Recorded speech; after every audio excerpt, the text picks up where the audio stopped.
Hi everyone, welcome back to the Astral Tourist.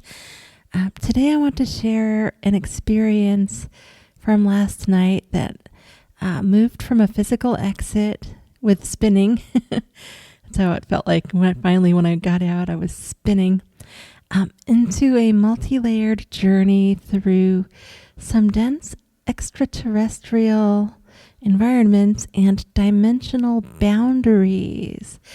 Concluding with some transition assistance work for a beautiful girl named Christine. So I am moving away from the mugwort for now, just giving my body a break from that. And I will probably use mugwort again sometime in the next couple of months.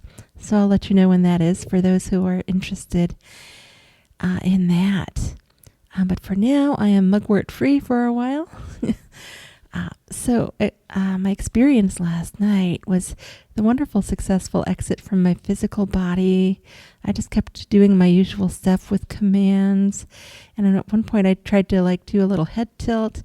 I tried to just kind of sit up a little bit, but not too much, because I know I will move my physical body if I try it too much that way. And I had this spinning sensation and just kind of spun on out. So that was a fun one. I got out into the air. It was evening. And then, unfortunately, I lost awareness for a little while. Some people call that the blackout phase. I know I was heading for outer space. I wanted to explore outer space in general, maybe find a planet. Just explore. So when I regained lucidity, I did find myself exploring a busy, populated city on a planet in outer space. And I only have a vague recollection of coming into the planet.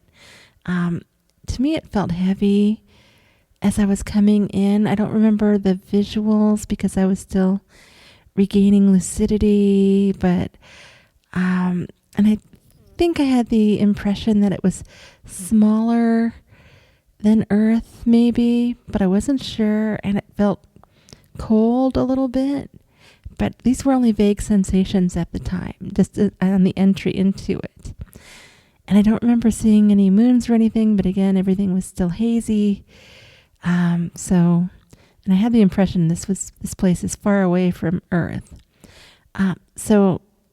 As my lucidity kept improving, and I had to keep rubbing my hands together. I used that trick this time as I was coming into the atmosphere, and my lucidity felt like it was going a little bit in and out.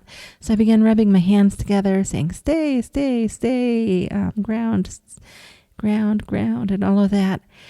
And I headed to the ground, and I did land on the ground. And then all the colors began filling in and everything. Again, the environment felt heavier, like maybe a heavy gravity place, or at least heavier than on Earth. But again, I didn't have trouble moving around like I sometimes do in those types of places. So I observed the architecture. This is a busy city. It was populated. And the architecture looked like it was built from some kind of a combination of wood, cement, and a steel-like metal. I don't know if it was steel or not. It just reminded me of steel. And the whole vibe was technologically similar to, let's say, Earth's mid-20th century. So this is not a highly futuristic place at all. And the vibe of the city was pretty busy and routine. The inhabitants were humanoid, but also quite distinctive. They were a little bit shorter, 3 to 4 feet tall beings. Most of their faces were a light tan color, but some did vary as to the intensity of that. And they were wider and almost block-like with deeper grooves. And this is a feature I've seen in my other explorations on the heavier gravity worlds. The being shorter and a little bit more block-like is what comes to mind from them without consulting my journals. So many of these actually looked like they were tired, overworked. Many were wearing worn out clothing, but it didn't really seem like they were dingy or negative or anything like that. I mean, they were just busy, hardworking beings. So I attempted to learn where I was by asking the locals the name of their world. I like to do this. Sometimes I have more success than others. So I definitely ran into a translation barrier. Whenever they tried to speak and tell me, like they understood me, but I couldn't understand them back about the name. So when they tried to speak, for me, it sounded like I was getting odd whispers and unrecognizable syllables. And so after asking about 5 different people, this one male individual made wonderful attempts to communicate with me. And we tried holding hands, and that helped. And so what finally came through was a kind of conceptual interpretation that translated as white snow banana static. It felt as though my mind was, recognizing that the language structure was just too fundamentally different from Earth's to decode literally, which I already knew. But he was able to relay something also like beneath it as a kind of subtext about the curving nature of something about the planet. Kind of like the banana that I was seeing. And I don't think he had any idea what a banana was. So my mind was translating the curving structure that he was trying to relay. And then there was more about the static and more about the cold. And these are just feelings instead of whole ideas or, something like that. So moving on, a few that I asked, I noticed seemed really surprised that I didn't know where I was. And I found myself explaining, hey, I'm a visitor and my planet is planet Earth, located far away in a spiral galaxy. And I was trying to show a few of them pictures of what a spiral galaxy, a small one, looks like from far away, because they would only be able to see ours maybe from far away or maybe not at all, because I don't think they have the technology there. Anyway, realizing communication was limited, I decided to fly upward into outer space to continue exploring. And as I ascended into the air, the astral air, I encountered what felt like dense barriers within their atmosphere. Now, I think like a lot of people say that we have the Earth net, which I've encountered before. This was different. This wasn't just a net. This was total static, like that being had been telling me about. And I was able to get through the static by being lighter and flowing my energy, in a lighter way. And then that was followed up by a heavy, heavy layer of fog. And I don't know, it just felt like a really dense fog, like I really had to push through that. And I was just trying to get to outer space. And pushing up. And then finally, there was this dense field of frozen, icy snow crystals. And that was like trying to push through solid ice. It was like a layer of solid ice. I could feel the coolness, which I actually liked. And I could see snowflake crystals within it. So that's kind of their ice net, I guess. Instead of something electrical, they have like a solid ice block net. At least that's what it looked like to me. Now, for those that are unaware, in astral projection, these are known as dimensional subplanes, or kind of frequency veils. Dimensions are separated by varying levels of energetic density when traveling between the realms. You aren't just moving through a geographic space. You're shifting through frequencies as well. And so apparently, I was unsuccessful getting to outer space. But instead I was moving through these frequencies. these subdimensional frequencies. And while I often use techniques like shifting into like light particles or just calling on a portal to bypass these boundaries, my focus this time was so entirely locked on reaching outer space. So I was like defaulting to using just my own kinetic energy and force to press upward through it.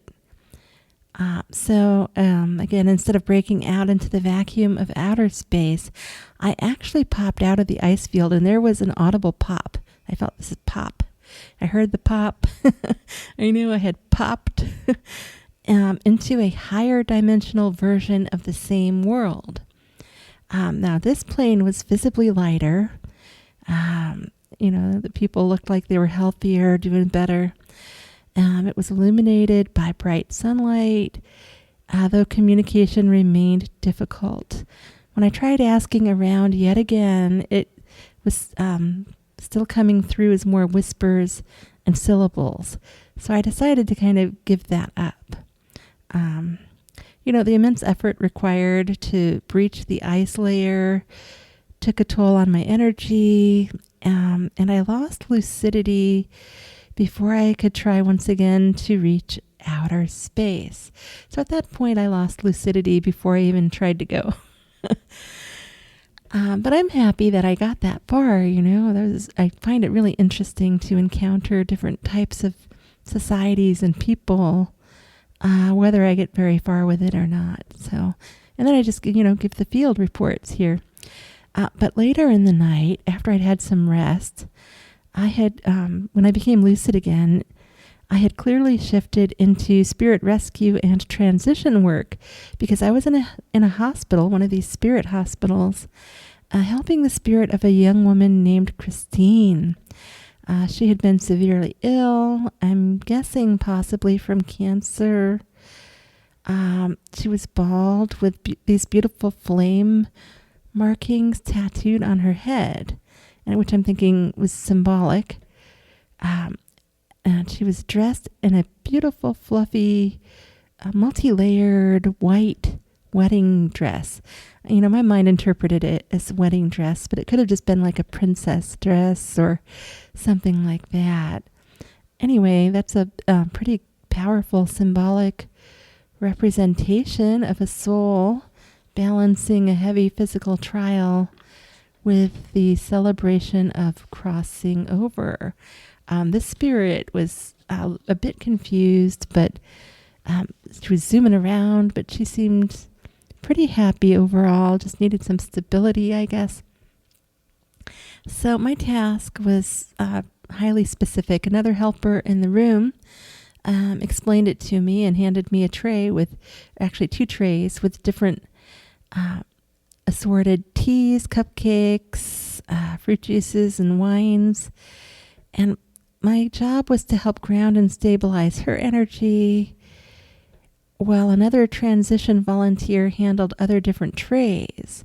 And I was trying to figure out what do they mean here, because they wanted me to taste the things. And so then it was further explained. The actual job was to find which ones best matched Christine's new beautiful transition energy. So I'm only supposed to taste these things. I was only supposed to taste these things and do my best to pick out the ones I thought best matched her newer energy, because, she's not sick anymore. So we need a higher vibe here for her to help her stabilize into the higher frequency she's moving into. And around that time, an older man who was also ill was irritated by the disruption, so I just stepped in a little bit with him to mediate and explained that, she's just a little confused and adjusting to her new state of being and meant no real harm. And like I said, she would at times just be zooming around the room super fast, and, with excitement and all this energy because, she's not in all that pain anymore. And so I just explained that to him, and that she didn't really mean any harm or to bother him. So that was all that was about. I was happy to help her out. She's such a great spirit. So before returning to my physical body, I did think to perform a 360-degree self-check to help stabilize my own awareness, because I didn't want to wake up yet. And I thought maybe if I just look at myself and see what I look like here in the hospital, I was curious what I might look like to her too. So in the astral state, our form often reflects our active soul frequency rather than, being an exact physical mirror. And, a lot of times I say how I'm misty, but not for this kind of stuff. I usually show up much brighter when I'm actually working with other people. And I observed that in this case, my hair was much longer than it physically is. And it was filled with all these beautiful light pink sparkles. And in the physical, my hair does not have any pink in it. Although I've thought about it a few times, but I've never actually done it. So it was a beautiful confirmation because, pink is, of course, a heart-centered frequency, which is perfect for transition service. So from the industrial streets of a distant planet to the quiet, profound space of helping out a spirit transition and get stabilized into her new glorious state of being, it was a powerful reminder of how vast and multi-layered our journeys can be. If you enjoyed the episode, please like, share, and subscribe if you haven't already. If you have encountered these dimensional sub-frequencies and dimensions or voids, the little pocket spaces between them, any of that, or helped with spirit transitions, please chime in the comments. Thanks for tuning in, and happy astral travels.